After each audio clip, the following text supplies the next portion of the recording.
Bengaluru rave party కేసులో Bengaluru CCB పోలీసులు దర్యాప్తు ముమ్మరం చేశారు. కాకాని కారు స్టిక్కర్ వాడిన వ్యక్తిని పోలీసులు అదుపులోకి తీసుకున్నారు. పూర్ణారెడ్డి అనే వ్యక్తి కాకాని కార్ స్టిక్కర్ తో రేవ్ పార్టీకి వచ్చినట్లుగా పోలీసులు గుర్తించారు. అయితే అక్కడికి పోలీసులు రావడంతో పూర్ణారెడ్డి కారును అక్కడే వదిలేసి ఫామ్ హౌస్ నుంచి పారిపోయినట్లు తెలిపారు. కాకాని స్టిక్కర్ తన దగ్గరకు ఎలా వచ్చిందనే దానిపై బెంగళూరు పోలీసులు దర్యాప్తు చేస్తున్నారు. ఇది ఇలా ఉండగా రేవ్ పార్టీ కేసులో పలువురు పోలీసు అధికారులు నిర్లక్ష్యం వహించినట్లు ఉన్నతాధికారులు గుర్తించారు.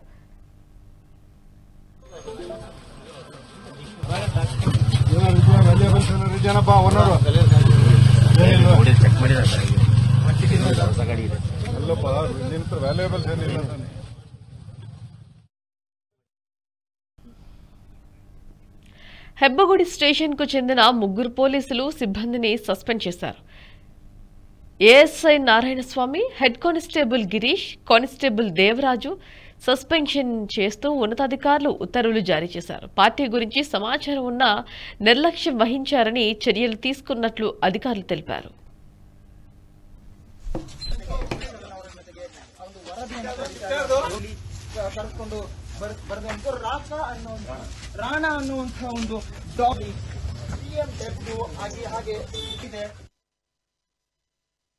ఈ వీడియో మీకు నచ్చినట్టయితే లైక్ చేయండి, 10 మందికి షేర్ చేయండి. అలాగే కామెంట్ల రూపంలో మీ అభిప్రాయాలను మాతో పంచుకోండి. Nationalist hub group of channels ను సబ్స్క్రైబ్ చేసుకుని తెలుగునాట జాతీయవాద జర్నలిజాన్ని ప్రోత్సహించండి. ఈ వీడియో కింద ఉన్న బెల్ ఐకాన్ పై క్లిక్ చేయడం మర్చిపోవద్దు.